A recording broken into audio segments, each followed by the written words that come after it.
All right, Chandler, whenever you're ready, you may begin. Hi, I'm Chandler, I always raise Chandler. and I'm on the affirmative side of this debate. We're debating the insanity plea. The insanity plea, or also known as the disordered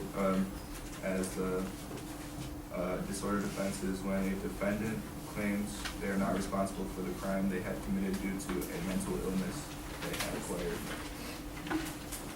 Mental illness can cause people to do things without the ability to know right from wrong. Common characteristics of mental disorders are change in one's personality, thought processes, and social interactions. Data shows in America 20% of people in America suffer from some type of mental illness, and 5% suffer from a severe disorder, enough to affect schoolwork, work, social interaction, and other daily aspects of life. There are many different types of mental disorders. Bipolar disorder, for example, can cause periodic cycling of emotional states between manic and depressive phases. Manic phases can cause periods of extreme activity and heightened emotions. Another common mental disorder is schizophrenia, which can cause a person to hear voices, have multiple personalities, and lack of ability to distinguish reality. Mental illness can be caused by many things. It can be biological, psychological, or even environmental. One of the largest causes of mental disorder is exposure to extreme depression or loss of loved ones. A good example of this was found in a movie that was about a true story. It's The Time to Kill. A man's daughter was brutally raped by two white men, and it was in olden times, so there wasn't a fair trial, obviously, and the two men were found not guilty. And after the case, he murdered the two men, and then he was taken into custody and put on trial, and he pleaded for insanity because he was overwhelmed by anger.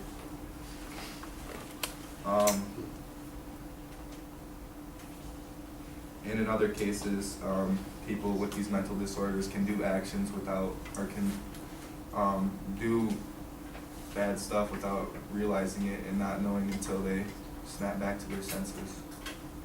And I'm ready for cross-ex.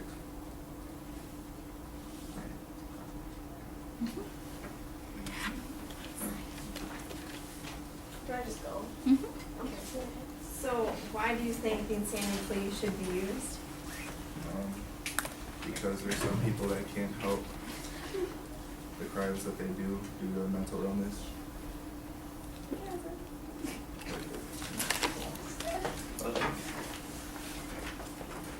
All right, Maddie, you have a 5-minute constructive.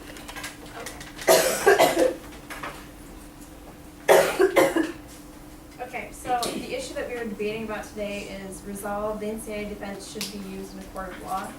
For those of you who do not know what the insanity defense is defined as a claim in criminal trials that the defendant, the person being charged for a crime, is not responsible for his or her actions during an episode of mental illness and is exempt from full criminal punishment. So to simplify that definition, the insanity defense, also known as the insanity plea, is essentially the defendant stating that they're insane or were insane during the time of the crime, which therefore exempts them from receiving the same punishment a sane criminal would receive for the same crime. I disagree with the use of insanity plea for the reasons that follow. First off, it formed the insanity defense known as volatile insanity or irresistible impulse, which is a defense that states the defendant was able to distinguish right from wrong at the time of the crime, but the defendant was unable to control his or her actions due to a temporary moment of insanity, anger, or rage. So because the defendant was in a moment of rage at the time of the crime, the defendant was able to plead insanity and will not be found guilty. They will also receive a less severe punishment for the crime they have committed.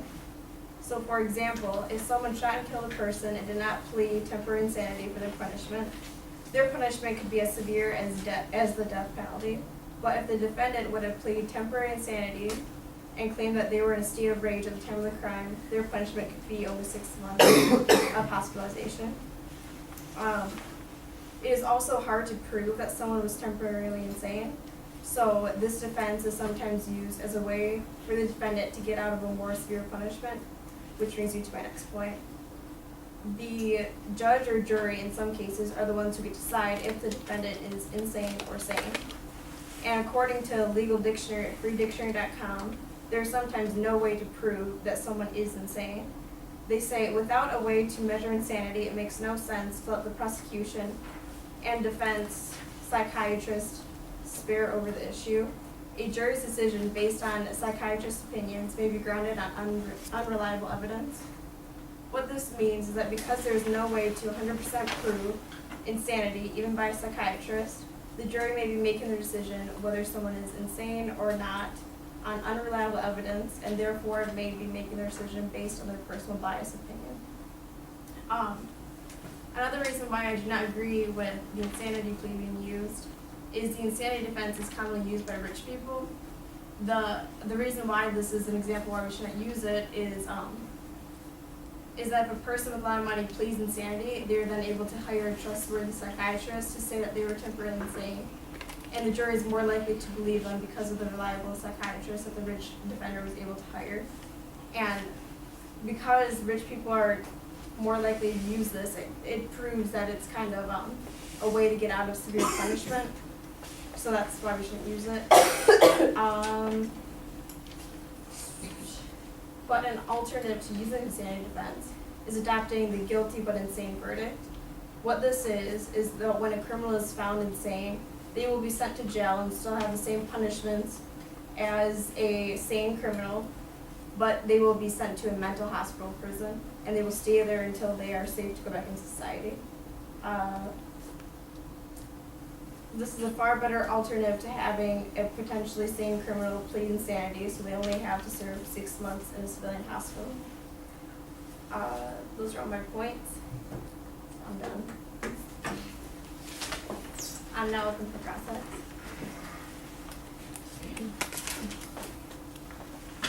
So, what statistics do you have on how many rich people use the insanity plea in court of law? It didn't actually say like a statistic, it said it's most commonly used by. Oh, so you have no proof? I don't have like a statistic, but it said it's most commonly used by. Alright. So you think if somebody were to be diagnosed during trial with a mental illness such as schizophrenia or bipolar disorder, you think they could use the insanity plea? I really said this for temporarily insanity. That's the only thing I was arguing about this, is it shouldn't be used for temporary insanity because you can't prove that. Do you not believe that people can go temporarily insane? I believe they can, but I don't think that's a reason for them to get out of the same punishment, somebody who's not crazy. What about if it's due to a substance, such as some type of medicine that has a chemical reaction with their brain? What do you mean? Puts that, like, say they take some type of medicine and they go into psychosis. What's psychosis? It's a temporary insanity due to such medications as Adderall that can cause it. I think that like a crime is a crime and you should get the same punishment for whatever you do. It was your choice to take that medicine. Even if you have no recall of the actions you're making. Do you have any proof that it's ever happened? There's medical proof. I don't have it, but yeah. So you don't have any evidence that Oh. states that? I'm happened? asking you questions, you aren't asking me. Do you have any more questions then? No. Okay. All right, Chandler, you have a 3-minute rebuttal. 3-minute rebuttal.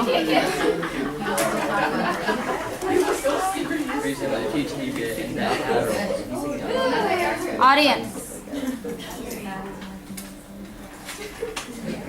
Audience. Alright, so there are many different disorders that people can have that can cause them to make actions their normal self wouldn't make, and it can happen temporarily, such as schizophrenia. Like they aren't always crazy. Like they can be normal too sometimes. It's all about, they have multiple personalities. And let me see. So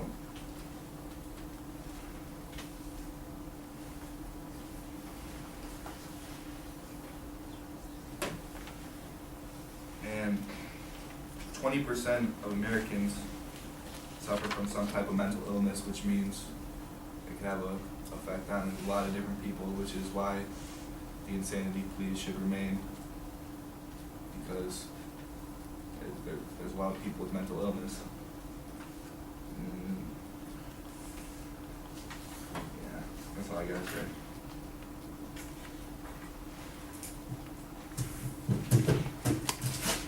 All right, Maddie, you have a 5-minute rebuttal. Okay.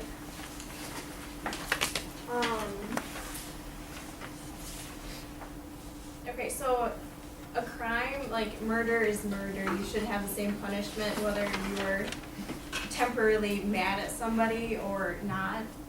So, I mean, like, there's no way to prove that, like, you were in such a rage that you couldn't control yourself. And it's been used for people to get out of their punishments, just say, like, oh, I was mad at this time, so I killed so-and-so, and then they get out of their time in jail. So it's kind of an ineffective way to,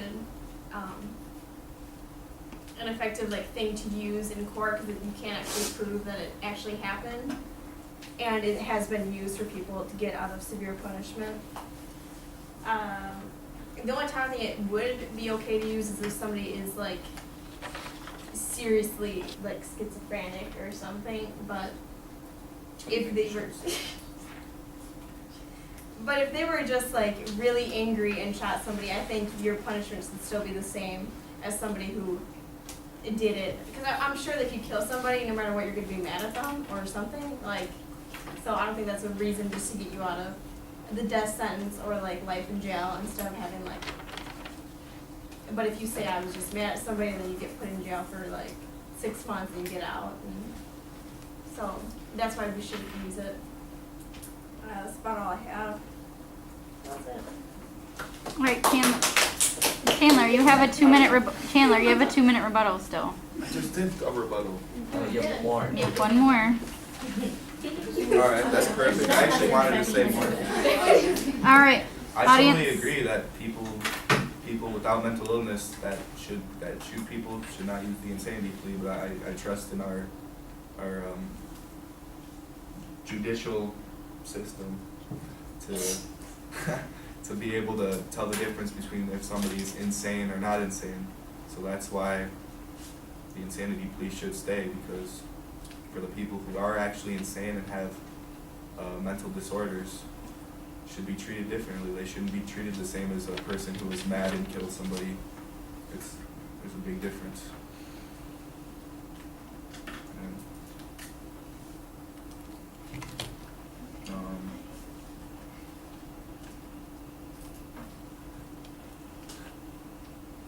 In the father's case, the one whose daughters were raped, that was more than just a rage, because I mean, his daughter was taken advantage of by 2 grown men, and that could do a lot to a father, I'm pretty sure. I mean, I'm not a dad yet, but I'm pretty sure I'm dad. I'm done.